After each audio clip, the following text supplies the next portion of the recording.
इसरो ने एक बार फिर से अंतरिक्ष में अपना इतिहास रच दिया है। भारत के सबसे भारी रॉकेट LVM-3M2 OneWeb इंडिया 1 का मिशन सफलतापूर्वक पूरा हो गया। इसरो ने इस रॉकेट से 36 ब्रिटिश सैटेलाइट को अंतरिक्ष में लॉन्च कर इतिहास रच दिया है। इस मिशन को शनिवार और रविवार की रात 12:07 पर आंध्र प्रदेश के श्रीहरिकोटा के सतीश धवन स्पेस सेंटर से लॉन्च किया गया। अंतरिक्ष एजेंसी ने सुबह 1:42 पर घोषणा की कि LVM-3M2 OneWeb इंडिया 1 मिशन सफलतापूर्वक पूरा हो गया है।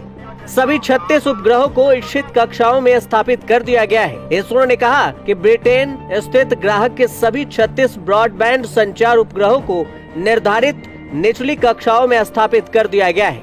ये लगभग 43.5 मीटर लंबे रॉकेट का प्रक्षेपण है। इसे 8000 किलोग्राम तक के उपग्रहों को ले जाने की क्षमता वाले सबसे भारी उपग्रहों में से एक के रूप में करार दिया गया है। अगले साल की पहली छमाही में LVM-3 द्वारा 36 OneWeb उपग्रहों का एक और सेट लॉन्च किया जाएगा। अब सवाल ये कि आखिर क्यों भेजा गया है बाहुबली रॉकेट। यह 3 स्टेज का रॉकेट है, जिसमें 2 सॉलिड मोटर स्टेज ऑन और एक लिक्विड प्रोपेलेंट कर स्टेज है और बीच में कार्योजेनेटिक स्टेज है। इसके इसी भारी भरकम रूप के कारण इसे इसरो का बाहुबली भी कहा जाता है। इसरो के लिए यह लॉन्च इसलिए महत्वपूर्ण है क्योंकि LVM-3M2 मिशन इसरो की वाणिज्यिक शाखा न्यूरोस्पेस इंडिया लिमिटेड के लिए पहला समर्पित वाणिज्यिक मिशन है। यह मिशन इसलिए भी महत्वपूर्ण है क्योंकि यह LVM-3 का पहला वाणिज्यिक मिशन है। इसके साथ ही भारत ने बाजार के सभी लॉन्च व्हीकल सेगमेंट में भी प्रवेश कर लिया है। हालांकि मिशन सिर्फ भारत के वाणिज्यिक अंतरिक्ष क्षेत्र के एक बड़े हिस्से पर कब्जा करने को लेकर नहीं था। यह पहली बार था जब प्रक्षेपण यान कई उपग्रहों को अंतरिक्ष में ले गया और उन्हें पृथ्वी की निचली कक्षा में प्रक्षेपित किया। यह भी पहली बार था जब भारत का कोई रॉकेट अंतरिक्ष में 6 टन का पेलोड ले गया है। 36 उपग्रह पेलोड का वजन लगभग 5.8 टन था, जो अंतरिक्ष एजेंसी के लिए अब तक का सबसे भारी पेलोड है।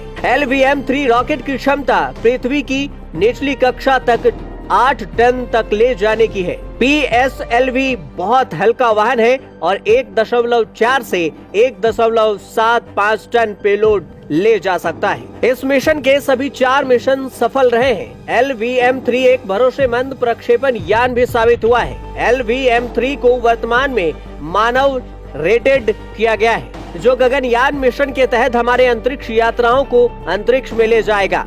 इसरो के चेयरमैन डॉक्टर S सोमनाथ ने कहा है कि अगले साल जून में चंद्रयान 3 मिशन लॉन्च किया जाएगा। चंद्रयान 3 लगभग बनकर तैयार है, इसके कुछ टेस्ट बाकी है। चंद्रयान 3 मिशन लॉन्च करने के लिए 2 स्लॉट, एक फरवरी और दूसरा जून में उपलब्ध थे। हमने जून 2023 स्लॉट को चुना है। आपको बता दें कि चंद्रयान 3 को पहले 2022 की तीसरी तिमाही में लॉन्च करने की योजना थी। कोरोना महामारी के बाद लगे लॉकडाउन से इसका काम प्रभावित हुआ था। इसके चलते मिशन को 2023 के लिए आगे बढ़ाया गया। चंद्रयान 2 मिशन आंशिक रूप से विफल हो गया था। चंद्रयान 2 के रोवर ने चंद्रमा की जमीन पर लैंड करने की कोशिश की थी, लेकिन वह असफल रहा था। चंद्रयान 2 अभी भी काम कर रहा है और चंद्रमा के चारों ओर परिक्रमा कर रहा है। चंद्रयान 3 इसरो के लिए महत्वपूर्ण है क्योंकि यह आगे के अंतर्ग्रहीय मिशनों के लिए लैंडिंग करने की भारत की क्षमताओं का प्रदर्शन करेगा। Bureau report.